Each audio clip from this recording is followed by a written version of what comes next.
is Daniel Nicolae. I'm placed here at Bandura Extended Care, which is part of Northern Health, and I'll be giving you a presentation about our client group, about difficulties they may face, a little bit about the organisation, what we do here, what we do at Bandura Extended Care and across Northern Health. So I hope you enjoy that.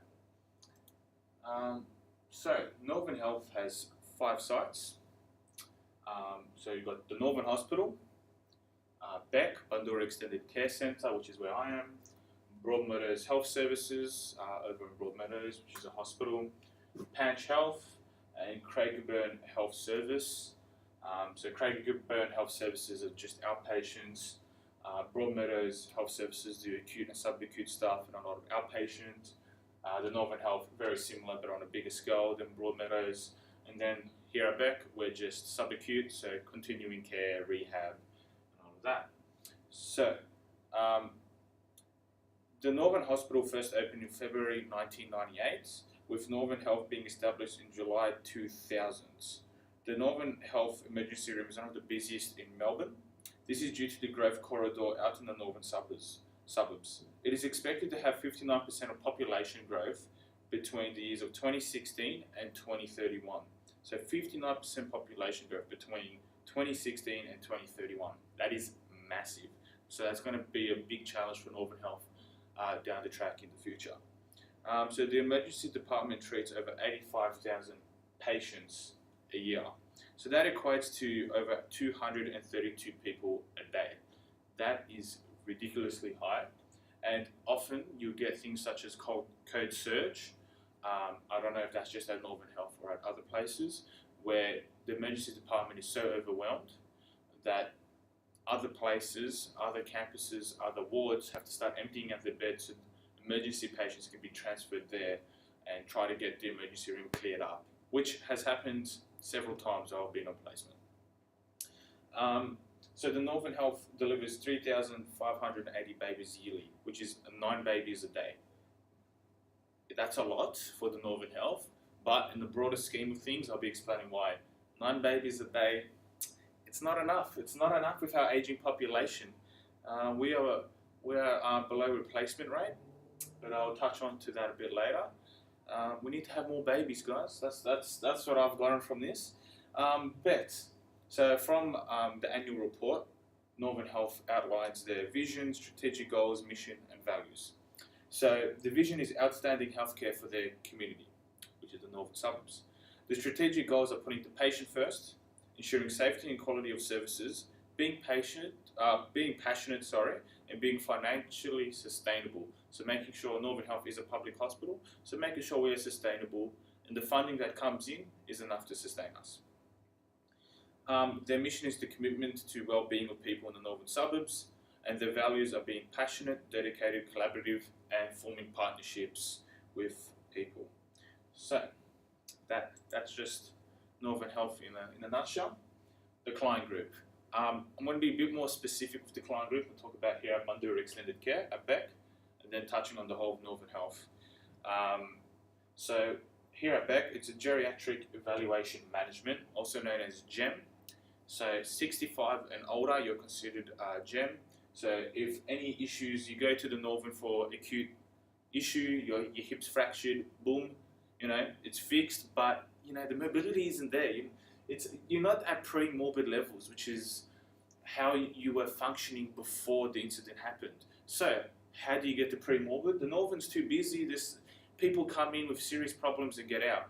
They come to Beck, 65 and over, for continuing rehab, continuing care, making sure we get them back to pre-morbid levels, or at least aim for that. Because sometimes, it's not possible, but we aim for that. So the common issues that may come to us. So to get to Beck as an inpatient, you would have gone through either Broadmeadows Hospital or the Northern Hospital, which is acute settings. So serious health problems are addressed first, then to subacute, where it's rehab, getting them going again. Try to get back to pre-morbid, as I said. So the common issues for this population, for GEM, dementia, fractures of the hip, also known as NOF. So if you did your placement last year, you probably would have seen NOF a lot. If you did your placement at a health setting or worked with elderly people, it's all about fractured NOF, left, right, You see it almost everywhere on the ward. Elder abuse, delirium, breathing problems, like serious breathing problems as well. There's a whole host of issues. Generally, there's the initial issue, which, for example, might be a fractured hip, and then on the background of dementia. So they'll always tell you the principal diagnosis on how they presented to hospital, and then kind of like on the background of, because this is relevant information to know. So Australia is an ageing population. We all know that. In the past, Australia was relatively youthful. In 1970 to 1971, 31% of the population was aged 15 years or younger. In 2001 to 2002, this proportion has dropped to 22%. So we are living longer. It's no doubt about that. So thanks to science, modern medicine, it's happening. We're living longer. For the last 20 years or so, the birth rate has fallen below replacement rate, which is what I was talking about a bit earlier in the introduction. We need more babies. So essentially, we can't replace, it sounds really weird, we can't replace ourselves because we're not having enough babies to cover those that are getting older and leaving us. So it's a very bizarre sort of situation to be in. The second factor contributing to the aging population is that we're living longer, obviously. So in 1960, life expectancy for males at birth was around 68 years. By 2042, it is projected that life expectancy to be around 83 years. It's similar with females too. So there's going to be similar increases in life expectancies for females. So it'll be quite similar. But generally, females tend to live longer, less risky behaviour, whole host of reasons. But generally, the women, even I see on the ward, are widowed at GEM, and tend to be a lot more females on the ward I see than males, I have to say. That's about an overview of the client group. So you roughly got a bit of an understanding. The Northern Health Services. So what type of service the Northern Health does? So acute, subacute. Kind of touched on about that a bit earlier. Acute are your serious health problems. They get addressed. Then they go to subacute for continuing care to get better. Then Beck provides aged care and rehabilitation services. That's with inpatient, outpatients, and community. Inpatients, those on the ward, which are getting seen by a treating team. They're in a bed. So that's what inpatients are. Outpatients are those who come with communities. Come for appointments. So outpatients are those which are people that come for an appointment, whether it's a podiatry appointment, physio appointment, to go to the gym with a physio, do a workout to get their mobility better. That's what outpatients are. Those who come in for appointments and go back to their place of residence, aged care facility, whatever that may be.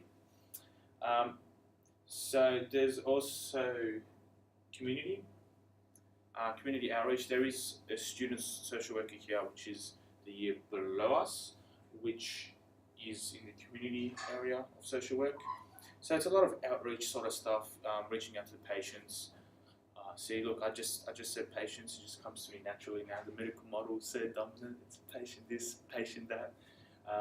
Reaching out to the community and making sure they're linked in with services. If they're staying home at the council, helping them providing services, whether that's personal care assistant, which is getting people to come and help with personal care like showering, home help, which are for those that require a bit of help cleaning the house. The council provides that too. Meals on Wheels also,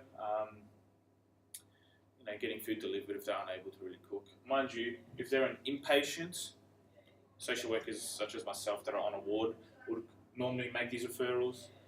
But if they're already out of the community or they're an outpatient, going back home and can't be seen on a ward, it'll be the community outreach to kind of link them into services. Care stress, big thing, can be addressed in the community. We don't have to wait till they're inpatient before we address care stress, linking into services to provide more support.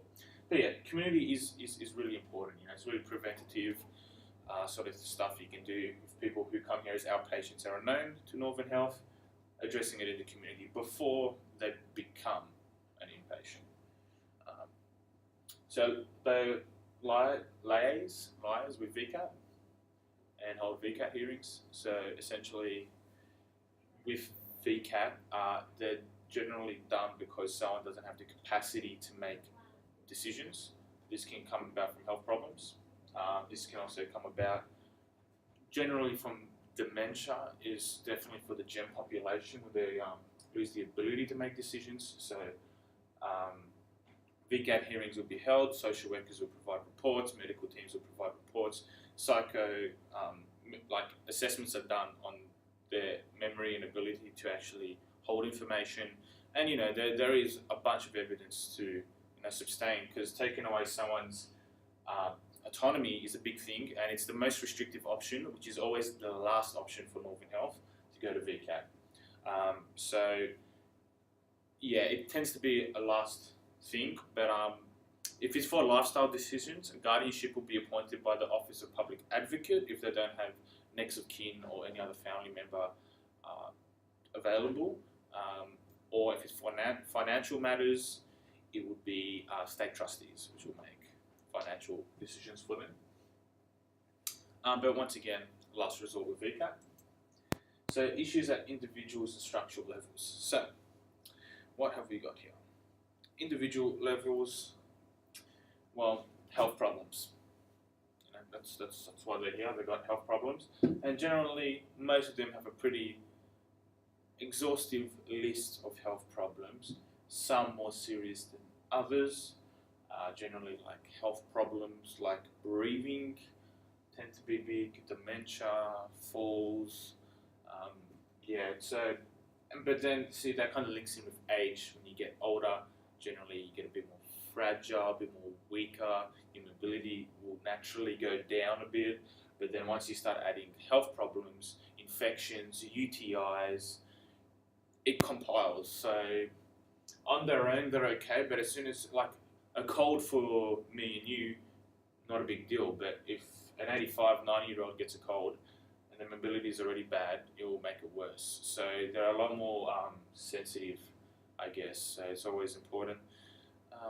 Hand sanitize before you go into the room. You know, if you did a hospital placement, they need to go through the 5 steps of hand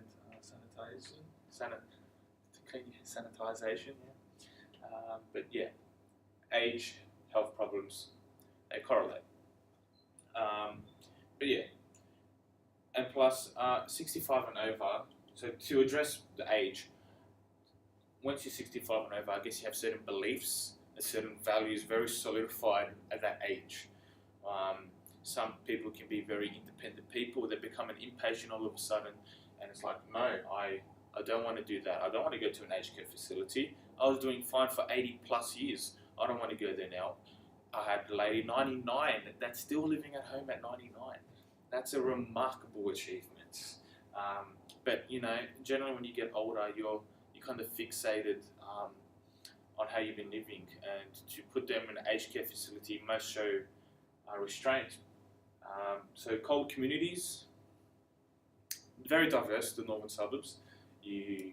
On Ward 1, I see a lot of Italians, Greeks, Macedonians, Maltese. I'd say those will have to be the most common ones, Turkish even. Generally those are the most common sort of ones. Vietnamese. And each culture has different sort of views and beliefs about how to be treated and where to go. Italians and Greeks, I notice, tend to don't want to go to aged care facility ever. They want to get cared by their family at home. Some of them are resistant to services because they don't want anyone else in their home but their family. So stuff like personal care and home help sometimes can be a bit difficult. Also, English abilities, translators, big thing. I've used translators countless times. A lot of them at that age, when they migrated to this great country, learned only very basic English. And when making serious medical decisions, you can't have someone that doesn't comprehend English very well. So translators can be done on the phone or come to the actual ward. So something to keep in mind. They might have basic English and say yes, no, I understand, and kind of get what you're saying. But when it comes to big decisions, you should always use a translator, always. So this will impact on the client's ability for their voice to be heard. Health literacy, so individuals understand medical terms at different levels, of course. And for example, dementia is big with this population. You could tell someone your family member has dementia, they'll say, oh no, they're just losing their mind, I don't know what dementia is. And then you don't know how to like cope with it, how to deal with it at home. So health literacy is a big thing, but it can also be like a structural thing as well, that it wasn't taught very well in schools or whatever sort of argument you can make for that. But yeah, health literacy is a big thing. Structural levels, so your funding, the criteria for the public hospital of Northern Health to get funding, average bed stays, turnovers for the beds, outpatient turnovers, it's all numbers, crunching the numbers, making sure we're sustainable and the funding is good. So a lot of accountability for a public hospital because it's public money. Taxpayers' money is in use. Access to services, so this can be physically actual knowledge about a service or criteria-wise. So you might not meet a criteria to get a service. For example, those who retire and self-funded and not on any pension. Generally, if you're self-funded, you have to pay everything out of pocket. But if you're on an age pension, you can get more things in the sense that you don't have to pay out of pocket. So residential aged care facilities or nursing home, whatever you want to call it, 85% of the pension. Boom, gone, 85% of the pension. But if you don't have the pension, it's all out of your pocket. Can be expensive, and aged care facilities love people paying out of pocket. Generally, the beds will go to them first. So that's a structural problem as well, in the sense, which I'll touch on later, criteria for entry. Generally, there's only so many concession beds available, and if someone says, you know, here's my bank account details, boom, they'd rather take them than someone that's on a concession rate. But you know, some aged care facilities are like that, but generally there's only a set amount of concession beds available. So yeah, access to services, you know, physically, whether mobility-wise, can they actually get there, knowledge, do they even know the service exists, and criteria, as I touched on just then. MAC, My Aged Care, and ACAS, Aged Care Assessments. MAC is stuff for the council to provide, like home help, which is cleaning the house, personal care, Meals on Wheels. If you want federal money, if you want the big federal dollars, you need an ACAS assessment, no matter what you do. Aged care facility, home care package, which is help 4 levels of home care package to your home, each level different needs, 4 is the highest, 1 the lowest, all federal money, you need an aged care assessment if you want to access any federal money. And it's a long waiting list. Last I heard, about 6 months for a home care package. So if you want to go home, you have to wait 6 months before you even get help. Yeah, so that's a big problem, structurally, big problem. So resi care facilities criteria, quick story of a patient that had schizophrenia, easily redirected in the morning, but she would pack her bags every morning and say, I'm leaving now, see you later guys, Oh no, not yet, go back to your bed. Every day while she was on the ward for like 60 days. She was stranded, no one would take her. People will come from aged care facilities and assess her, they'll be like, oh no, our beds are full, but it is just they didn't want to take someone with schizophrenia. So stigma, medical model, it impacts the patient's lives. It does, and it was not that bad. It was not aggressive behaviour, easily manageable, redirected. No one wanted to take the risk because of schizophrenia label. So yeah, medical model, it's dominant. We're in a hospital. It's to be expected that it's dominant. As students, you just mould in. Don't stick out like a sore thumb. But things like taking case notes and writing the patient's name, for example, give them person-centered. Give them an individual thing. They're not just patient like everyone else. They're an individual. So keep that in mind. Small things you can do if you want. So social workers, how they respond to these, so they're linking patients to the services, as I said, and they work in many different roles, social workers. They can work in EDs, geriatrics, women and children's, palliative care, to name a few. So the social worker's role is basically to be a gatekeeper of information between the family, patient, treating team. So, you're in the middle of that triage and getting information to everyone and advocating, and then you're in a sticky situation where you're for the patient, but at the same time, you need to discharge them soon, and they can go soon, but how do you balance that? So yeah, linking patients in with services is a major thing. Liaise with the treating team, get more understanding of what's going for them medically, and then talking to the patient and give them a better understanding and their family. advocate for the desires of the patient who's staying, what they want. But yeah, why are these issues important? So these issues are important for our clients because it impacts on their quality of life, their dignity, their human rights, and personal autonomy. So stuff like going to VCAT is the most restrictive option, or be the last option. Staying at home with some services is the least restrictive. So always try the least restrictive first to keep the personal autonomy, the quality of life at home. Always the least restrictive. But going to VCAT, it's a double-edged sword, because sometimes an independent party would be helpful for that individual that's unable to have capacity to make decisions, compared to a family member that doesn't know the understanding very well, doesn't have a good understanding, or hasn't been involved for a long time. Then all of a sudden you're making decisions. Sometimes it's better to go to VCAT, but it's a double-edged sword. You're cutting away that person's autonomy, but at the same time it can be for their best interest. It's hard. You got to juggle, talk to the team, and figure that out. But yeah, that's about it. I hope you enjoyed the presentation. And thank you very much for listening, and I'm enjoying the rest of my placement. And it's a beautiful day. It's the 1st of October, is it? Beautiful day, sunny day, and I'll go enjoy the rest of my day now. Thank you very much.